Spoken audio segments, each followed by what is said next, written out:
মিঠুন চক্রবর্তী আমাদের বাড়ি থেকে কিছুটা দূরে মিঠুন চক্রবর্তী এসেছিল আর কি। বিশাল বিশাল দূর নয় আমার বাড়ি, এখান থেকে বিশাল দূর নয়। বাইকে করে এলে মিনিমাম একটা 10 মিনিট লাগবে, 5 মিনিট লাগবে আর কি। মিঠুন চক্রবর্তী এসেছিলো আর কি। এই যে প্লেনে করে চলে যাচ্ছে, দীঘা চলে যাচ্ছে আর কি।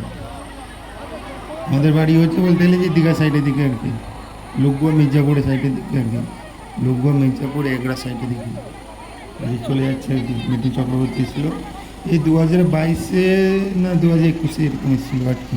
আর ঠিক মতো মনে নেই, 2021 না 22-এ এসেছিল আর কি।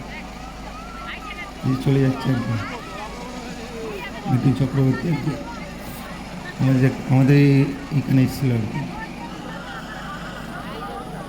লোকগড়তে এসেছিল।